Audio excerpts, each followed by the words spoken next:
So the Galaxy S7 and S7 Edge and S7 Edge Plus are all going to be announced very soon, and you're going to be able to pre-order them for yourself again very soon.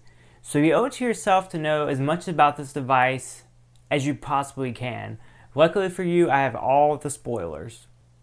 So the S7 is going to come with a 5.2 inch screen, and the S7 Edge is going to come with a 5.5 inch screen. Now, of course, there's going to be another variant, probably like the S7 Edge Plus, which is going to have like a 5.9 inch screen, something like that. I would say that's going to be more comparable to like the Note. So the reason that there's not going to be a large normal S7 is because the Note just kind of fills in that line. You know, that's not really set in stone quite yet, but that's just kind of my thinking on everything. Now, kind of new to Samsung, this display supposedly is going to have an always-on display, similar to like the Nexus 6, the Motorola devices, stuff like that. So you can see your notifications at a glance without really turning on the display. Coupled with the AMOLED display that the Galaxy devices usually have, we're going to see really good battery life with this. And I have heard that it's only going to go down about 1% per hour using this display. And no 4K resolution here. The display is going to be the same old 1440p, which in my opinion is perfectly fine. The only 4K cell phone I have seen on the market is the Xperia Z5 Premium, and it never was really true 4K anyway. The UI was still 1080p.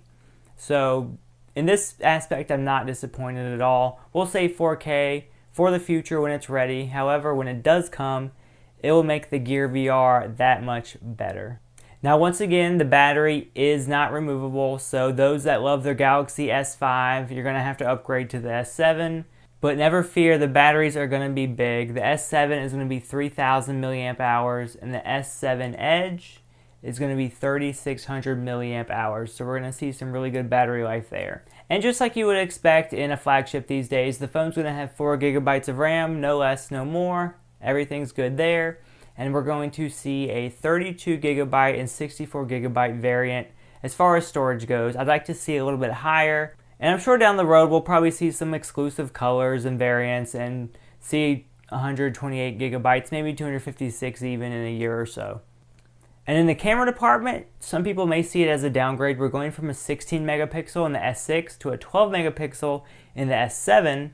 However, we're going from a 1.9 f-stop to 1.7 f-stop. So what that means, we're going to get a lot better low lighting performance, and overall the quality of the optics is just going to be a lot better. So we're going to see better shots. Just keep in mind 16 megapixels, unless you're going to be, blowing up something to print on a wall, there's no need. And also another really good addition is that the camera is no longer going to stick out. It's going to be flush with the device. So those that, put the back of the device down, there's no need to worry about the camera getting scratched anymore because it's going to be flush. So that will be fine there. And there still is an ongoing rumor that the screen is going to have some type of pressure-sensitive display similar to the Force Touch on the iPhone. I have no doubt about it. Of course, Samsung and Apple just kind of go back and forth copying each other. So I would kind of like to see Force Touch. I'd like to see how it's implemented. Samsung is going to put all kinds of Force Touch or whatever they call it related stuff into their TouchWiz interface. They're all about that unnecessary bloatware. So I'm sure they're going to make some programs to take full advantage of the Force Touch, whether you like it or not. And at this point, I think it's still kind of up for grabs if it's going to be micro USB or USB Type-C. I'm leaning more towards micro USB just because with the whole, Gear VR thing, they're going to have to redo that if they want it to be compatible. So I think they're probably going to hold off another generation before USB Type-C comes in effect. I could be wrong though. I'm just kind of basing my opinion on a bunch of articles I've read. So we're not going to know 100% for sure until this device is revealed February 21st. And very important to a lot of people, the Galaxy S7 is going to have micro SD card support back. So the S6 skipped it, the S7 is supposed to have it, and what it's going to do is just take advantage of a basically hybrid SIM card tray where you pop the tray out and you'll put in your SIM card and your micro SD card.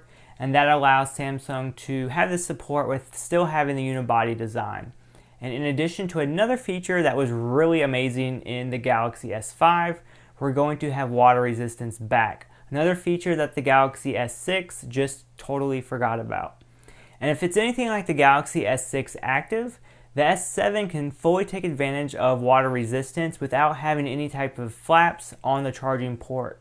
Now, what I've kind of found out with the Galaxy S6 Active, if the port gets wet, it kind of freaks out and thinks it's docked. So I'm interested to see if Samsung fixes that bug. And then also just keep in mind, this isn't really a bug, but don't go trying to charge a device when it's fresh out the water, or that will kind of start messing up things there. But you can surely take advantage of the wireless charging if it is still kind of damp. The Galaxy S7 is turning out to be a really amazing device. It's kind of filling in the gaps that the S5 had that the S6 didn't, such as micro SD card support, water resistance, and just things like that. So I'm really excited. It's going to be a really good all-around device. It's just going to improve on the Galaxy S6, where the Galaxy S6 looked really good, was really sexy, and now this is going to complement the sexiness and then go ahead and return the functionality. So it is just full circle. Everybody should be happy, except for the people that want removable battery. They're just going to have to get over it. And please make sure you subscribe to my channel. I make new videos all the time. Just hit that red subscribe button. It's down there somewhere. Just go ahead and click it. And I'll see you guys next time.